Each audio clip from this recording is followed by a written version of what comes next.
Nah, setelah master plan ada, siapa yang laksanakan?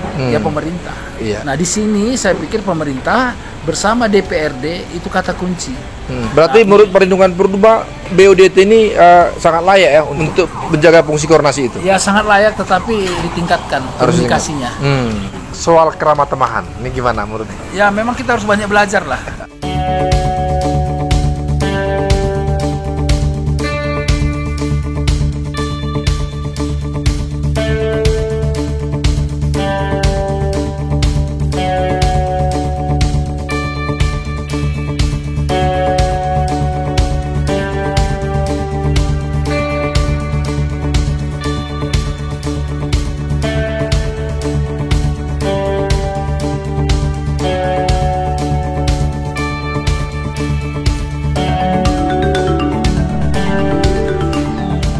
Selamat sore, saya Fernando Stanggang, Green Berita TV. Hari ini kita berada di satu tempat yang sangat spesial. Tempatnya indah sekali dan berada di tepian Danau Toba. Tepatnya kita berada di Hotel Niagara, Kabupaten Simalungun, Provinsi Sumatera Utara. Tadi barusan meliput kegiatan Prah Musrenbang Provinsi Sumatera Utara. Dan ketika meliput, ketemu sama seorang putra Batak asli. Nah, hari ini saya ketemu dengan perlindungan purba, sarjana hukum, master hukum, bahkan sekarang sudah doktor perlindungan purba. Langsung aja kita sapa. Oras Lai perlindungan purba, apa kabarnya? Baik, Lai, apa kabar? Sehat? Sehat, Laiku. Sehat. Sudah lama tidak ketemu ya? Iya, Lai. Sudah lama tidak ketemu. Bisa jelaskan sedikit, Lai, tentang seorang perlindungan purba? Silakan.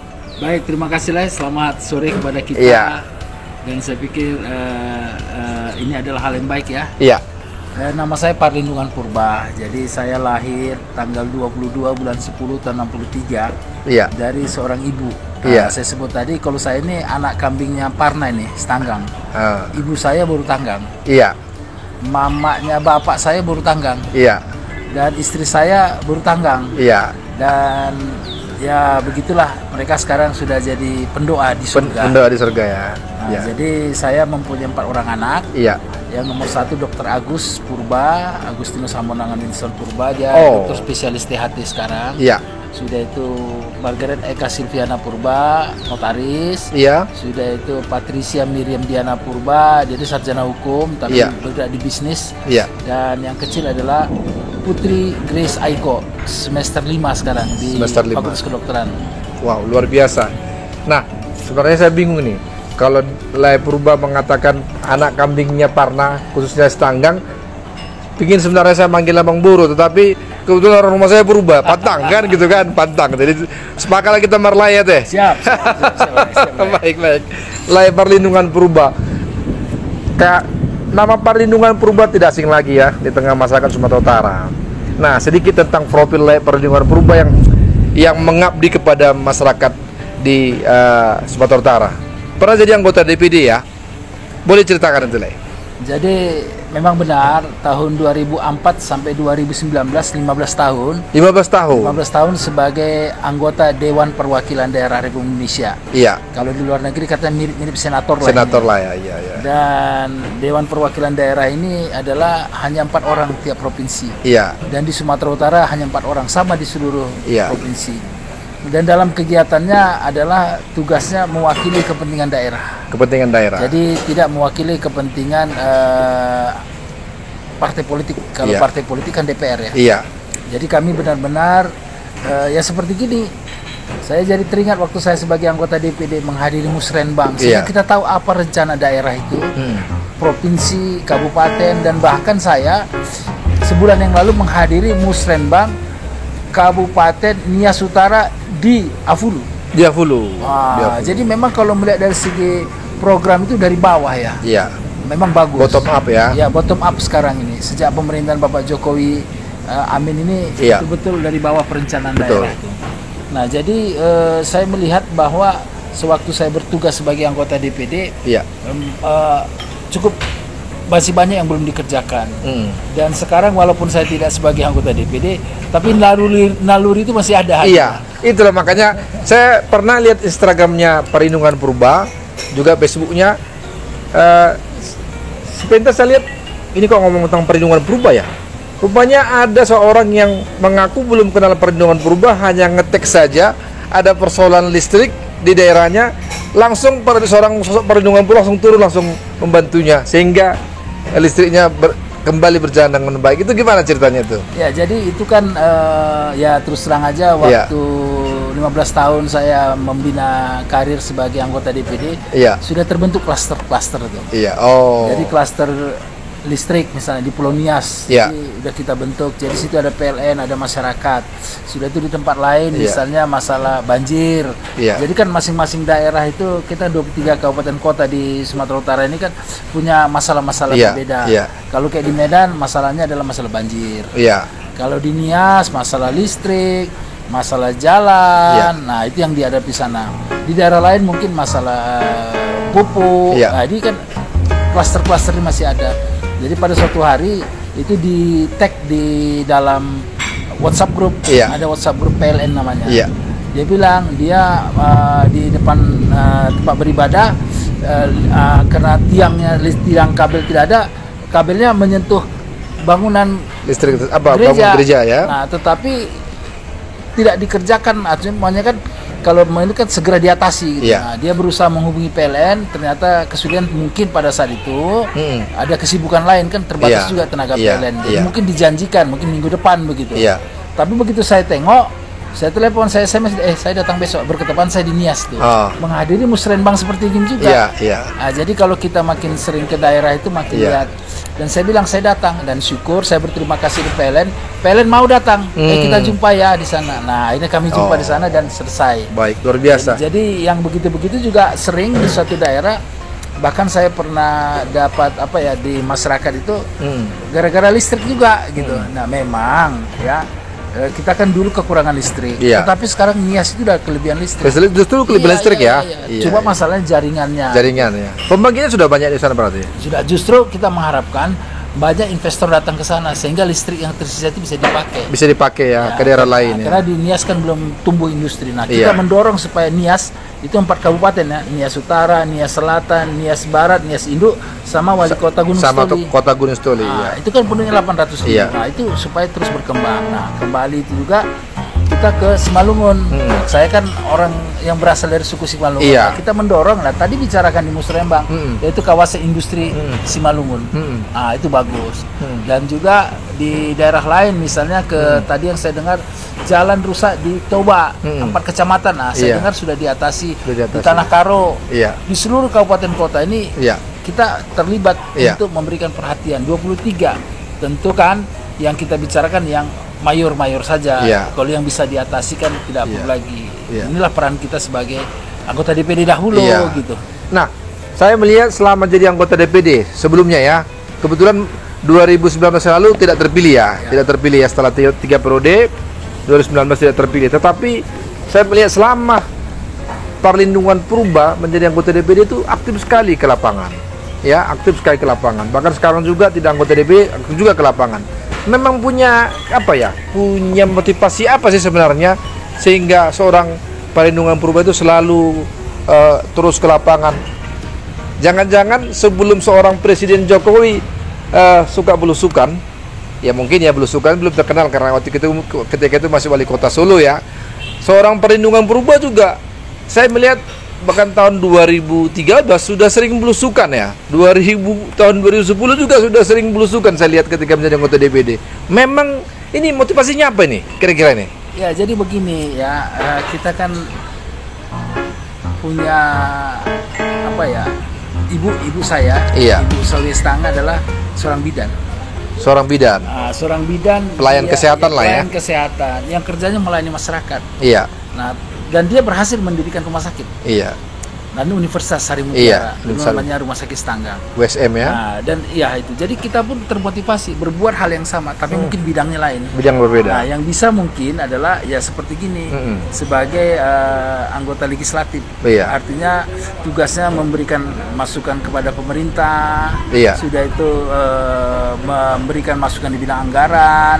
Dan yang ketiga membuat peraturan-peraturan apa yang perlu lagi dibuat di level nasional gitu. Karena saya pikir kalau di level kabupaten, kota, provinsi, teman-teman sudah ada di sini.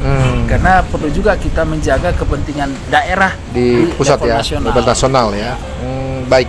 Nah, yang menurut seorang perlindungan purba, apa yang menjadi sebuah hal yang urgent yang harus segera dilakukan untuk daerah Sumatera Utara sehingga bisa bersaing dengan provinsi lainnya? Ya, jadi saya pikir kan tadi Pak Gubernur sudah menyatakan bahwa Sumatera Utara ini nomor 4 terbesar. Dari luasan wilayah? Ya, seluruhnya. Jadi setelah Jakarta, Jawa Timur, Jawa Tengah, Jawa Barat ya. Nah, kita nomor 4 dan setelah itu adalah Makassar ya, Sulawesi Selatan. Saya pikir potensi besar di Sumatera Utara ini kita punya semua. Kita punya danau yang indah, luar biasa. Punya laut, pantai barat, pantai timur, punya panas bumi, punya sumber daya alam, semua kita punya di sini. Dan itu saya pikir yang perlu adalah koordinasi antara aparat pemerintah untuk membuat program kerja. Karena biar bagaimana tidak bisa dilaksanakan itu tanpa program kerja. Jadi harus ada master plan-nya.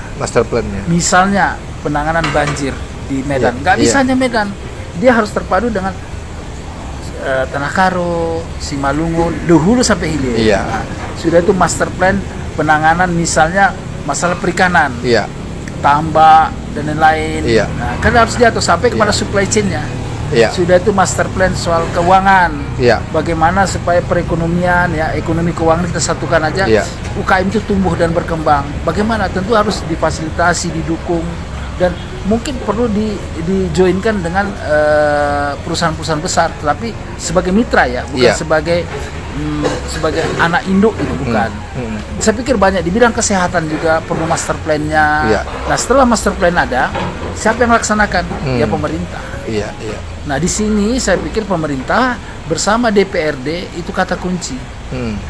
Nah, di level manapun baru terlibat masyarakat, akademisi dan media. Nah, ini triple helix pentahelix ini harus betul-betul dijalankan. Tetapi yang penting adalah ada niat bersama bahwa Indonesia ini adalah warisan orang tua dan akan kita wariskan kepada anak cucu kita. Baik. Jadi harus dijaga lingkungannya, kestabilannya, gitu. Baik. Nah, kita tadi bicara Sumatera Utara nih. Saat ini kita kan ada di kawasan Danau Toba nih kan?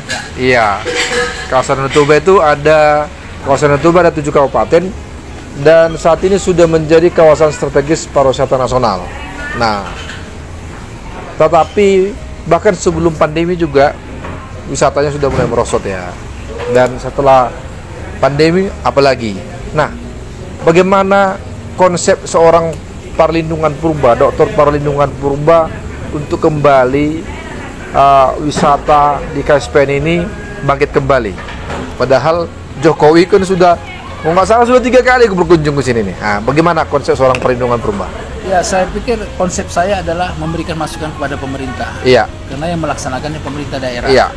Nah, tentu pemerintah itu adalah pemerintah provinsi, pemerintah pusat, pemerintah kabupaten kota di sekitar Danau Toba.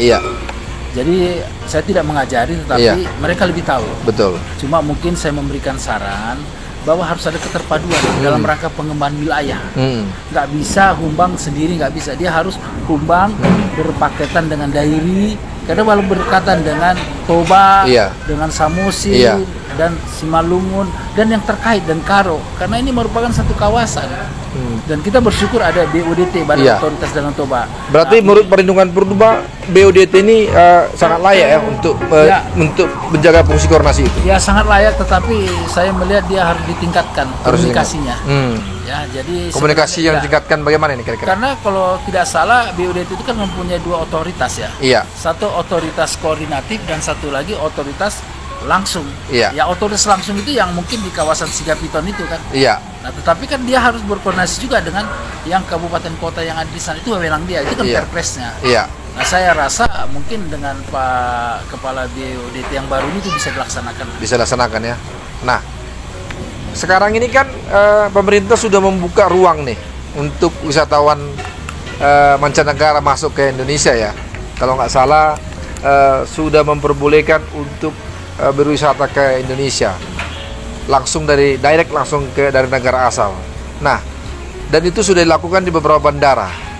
Nah, bagaimana pandangan seorang perlindungan purba yang KNO saat ini kayaknya belum? Nah, itu bagaimana? Apakah ini sebuah hal yang harus segera dilakukan untuk membuka wisatawan mancanegara atau bagaimana? Ya, saya pikir tepat sekali ya. Saat ini kan pandemik sudah menjadi endemik. Iya. Bahkan sudah tidak ada karantin, iya, dan PCR tidak ada lagi swab. Jadi banyak negara asing turis sudah bisa masuk. Kalau tidak salah yang baru masuk itu baru Jakarta, sudah itu Manado, Surabaya. Saya pikir satu lagi mungkin Batam itu ya. Iya. Tetapi apa yang mau saya katakan adalah sudah saatnya pemerintah daerah Sumatera Utara mengusulkan supaya Kuala Namu juga. Kuala Namu juga dibuka. Jadi kan begini ya, saya melihat dalam strategi pemerintahan ini tidak selamanya itu dari pusat, ada permintaan bawah. Nah, saya mendorong juga Kuala Namu usulkan supaya bisa tamunya masuk kemari dan bisa ke kawasan Danau Toba. Karena biar bagaimana itu penerbangan itu adalah hal yang sangat penting dan pengalaman terakhir ini loh, kalau kita terbang bulan-bulan ini ya, udah penuh itu penumpang semua. Jadi tadi Jakarta, Surabaya, Bali, sama Manado. Nah, kenapa tidak Sumatera Utara juga diusulkan? Iya. Baik. Bahkan kalau di Bali langsung penerbangan dari Narita langsung ke Denpasar ya. Luar biasa. Nah, oke. Mudah-mudahan ini menjadi sebuah pemikiran untuk membuka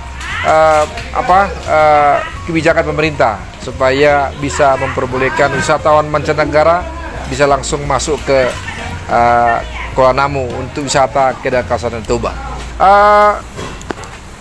Kalau misalkan Pak Perlindungan Purba, kalau misalkan ini sudah sedemikian baiknya ya, wisatawan datang ke Bali, apalagi tadi ide kita tadi supaya Kuala Namu diperbolehkan menerima wisatawan mancanegara, contohnya seperti itu nih.